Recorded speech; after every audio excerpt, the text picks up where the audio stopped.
Hello, good evening, everyone.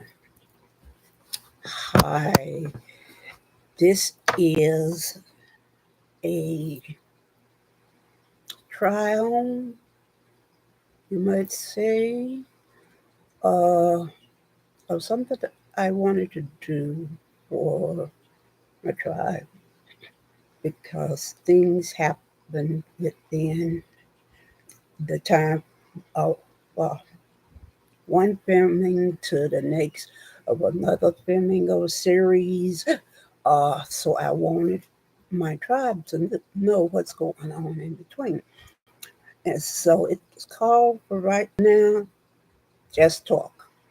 And what I do, I just talk about anything that I can remember and that comes to mind that I feel you all should know about my life.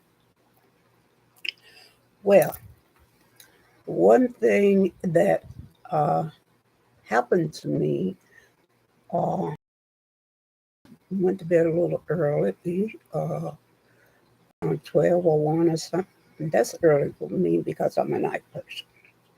Normally, I go a little bit later because I'm working on YouTube papers and different things like that. Outline filming, that's when I do my most work for YouTube. Usually, I'm in the bed by hopefully no later than 4 8 I'm going to try to get it in the bed early than that. But I do my best work at night. But, well, anyway. So I woke up later and I was feeling something on my hand. And I said, now, what is that? What is that? And I turned on the light and I was looking at my hand. And I had made dinner for my daughter uh, before. And I had made this delicious, healthy, luscious cake. And so it was on my hand. And then I felt in my bed and it was on my hand and in the bed. So I cleaned up and I laid back down to go to sleep. So a little bit later, I was getting up to go to the bathroom. And when I stepped, there was something under my feet. I said, now what in the world is this? So I lift my feet up and I looked down. There was another piece of cake. So I said, oh boy. Now, the thing of this is, uh, I have not spoken about this before, but you don't know that I have a history of uh, sleepwalking. And this started when I was really, really young. Uh, uh, the trauma of being harassed by my brothers and sisters and my mom, and the trauma of that, and not uh, having a voice in the home. And there was so much abuse of different kinds. And uh, some of these abuses are all coming back. Not everything of each abuse, but some of them that are very uncomfortable. But some of them I sort of had an idea, but not specifically an idea. So, uh, and then later on in life, when I worked in the medical field for the majority of my life, and when I was working as a medical tech, I was assaulted by one of the residents or inmates or whatever. These are people that are ordered to this place and they are not able, they have mental health issues and they are not able yet to stand trial. So they send them there to, I don't know, get them ready. But anyway, one of these inmates assaulted me, and this is even uncomfortable right now, and it brings back flashbacks. But anyway, uh, I sleepwalk, and so last night, guess what happened? And the thing of it is, which is sort of funny to me and my daughter, I see when I sleepwalk, I get food, but I don't eat it, and it winds up on the floor or in the bed and the floor and in my hands. And I've been trying to figure out uh, why I don't sleepwalk and get something different than food. I don't know because I don't eat it. Maybe I play with it. I don't know. I don't know. But anyway, that's what happened. And when I realized that, my daughter is a very neat person. I'll put it that way. Very neat and clean person. She cleans one area of the house, and I clean another.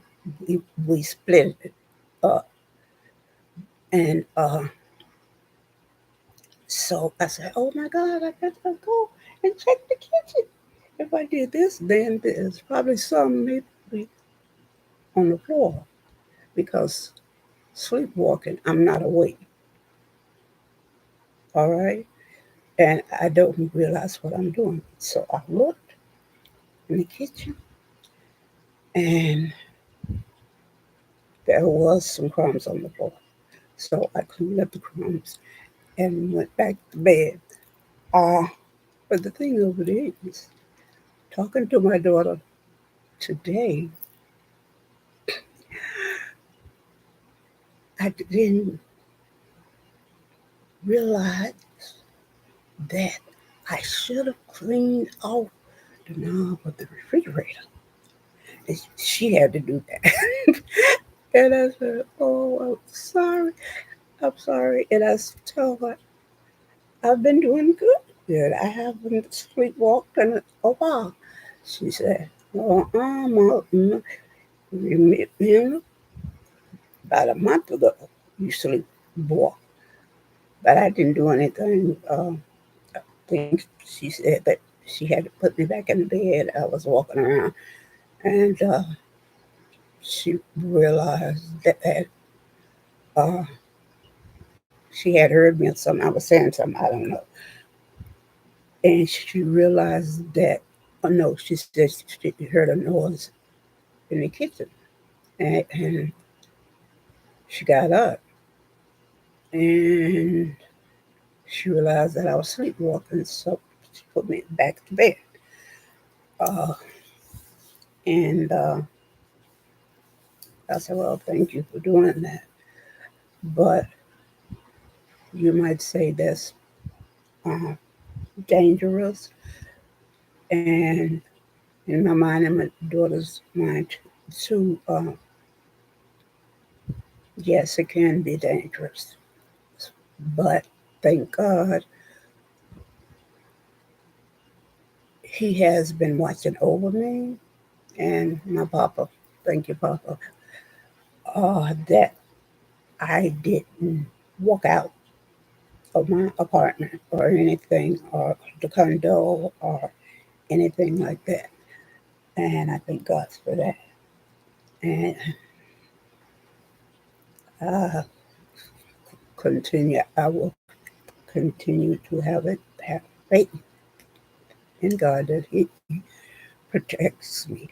But I remember when I lived by myself in the other state that I moved from, there was a couple of times I caught myself uh, walking around uh, in my house. I woke up one time in my uh, living room, and and I didn't know how I got there. And I realized that I was sleepwalking when I woke up, and I went back to bed. And there was another time when my daughter was young. I remember this so clearly, uh, that when she was visiting my parents uh, in the state that I was born in. But I woke up and I was in our walk-in closet, and I had her teddy bear in my hand. And I realized that I had been sleepwalking, and I went back to bed. So this happens pretty frequently, and I think it depends on how much, not stress, but discomfort that I'm suffering from, uh, as to how frequently it happens. And I guess that discomfort would be my narcissistic family. Uh, um, so, but I try to, by doing a spiritual thing, meditating, yoga, walking, uh, crystals, prayer, different things that to ease the discomfort, and it helps. And my daughter look out for me with the sleepwalking, but it was a little funny to me that I had all over my hands and stuff like that, and I stepped in it. But it's really not funny. But we do laugh about it, my daughter and I. But so now you all know a little bit more about me. So the next thing is this. I had a fantastic day today, a very busy day, just like yesterday, but was it was amazing, just like yesterday. Uh, I have a pulmonologist because I have scars in my lungs from the sarcoidosis, and it and I also have asthma from the sarcoidosis, and so that's why I have a specialist, and I see it. I'm supposed to see him every 4 to, I guess, 3 to 6 months. Uh, but because of what has been going on in the last year or so, starting from my ex cardiologist, uh, and I suffered from a CSID flare up that caused me trauma for such a long time. And it took me a while to get over that and to get to this point where I'm much better than I have been in a long time. And I explained to that, and I know I told them I know I should have been coming, and and I told them about my neighbor upstairs that smokes, like a chimney. And I am getting that, what do you call it, smoke from upstairs from here. And she not only smokes from her room, but she also smokes outside, and she leaves the butts at our door.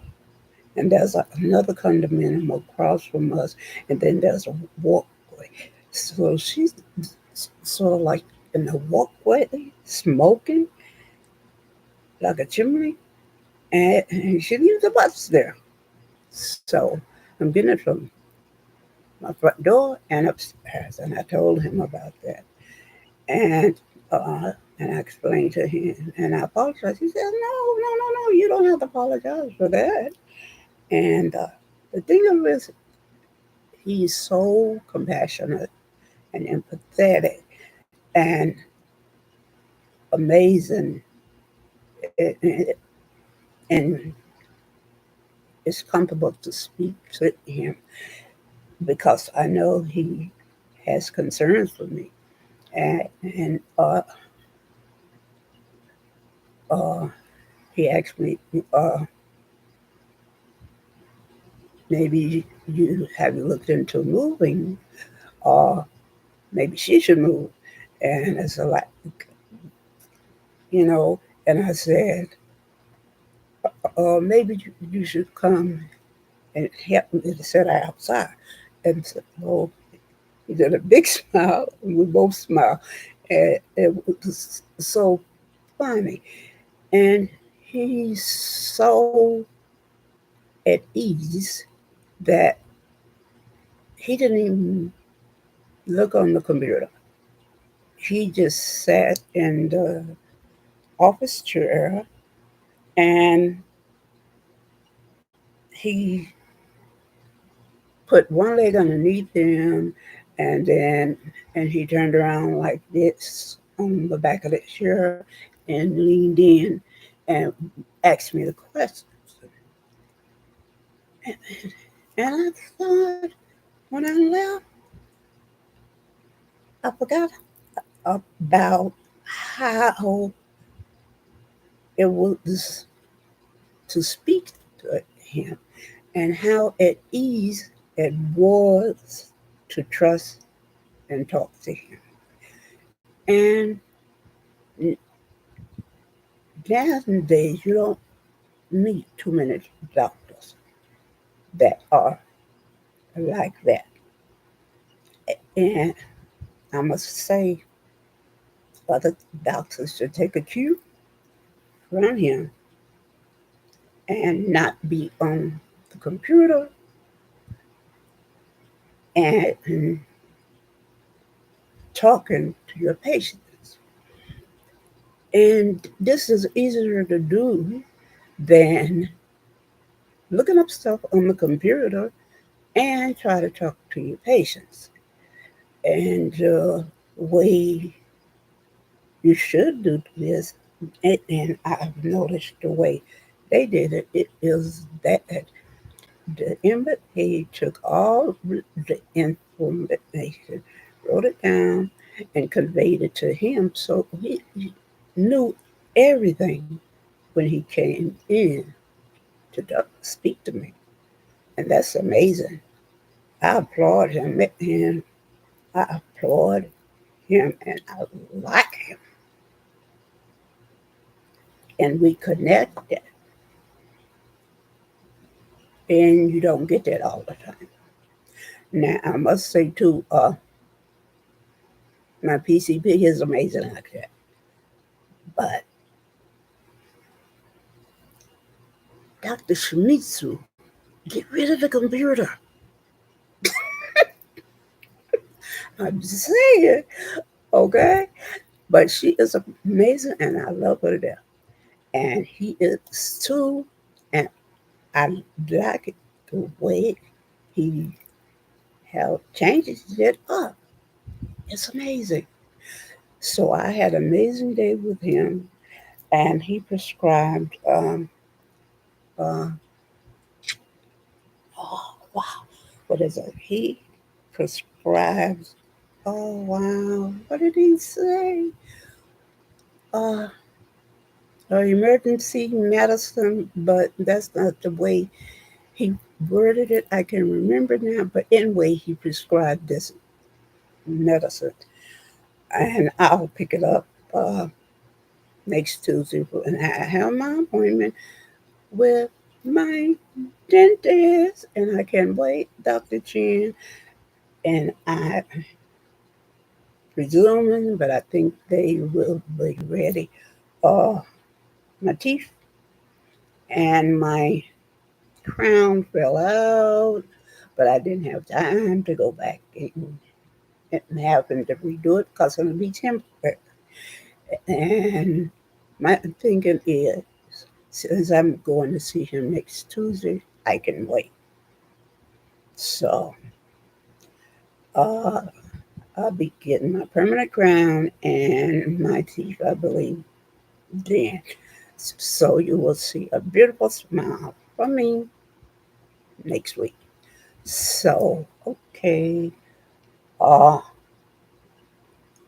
I think that's all I wanted to convey, but I wanted you all to know these things because you're my family, my tribe, my community, and we're getting closer and closer.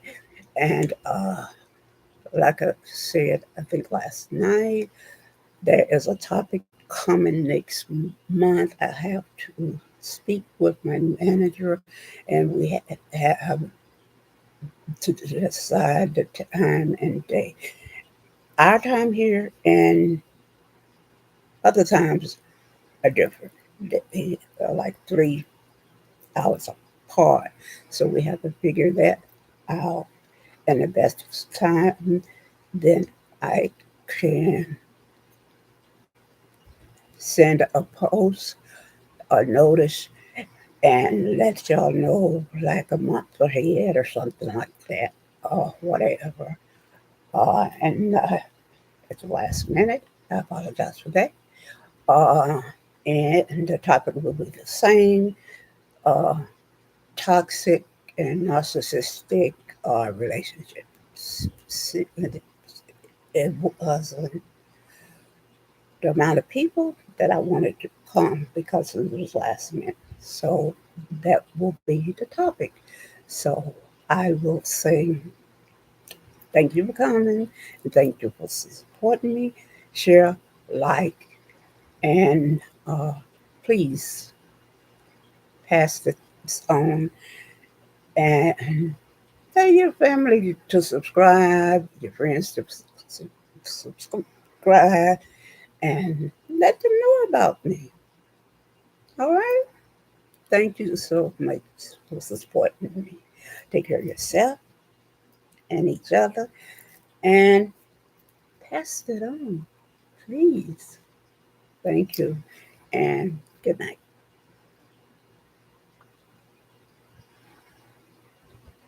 Okay, let's see.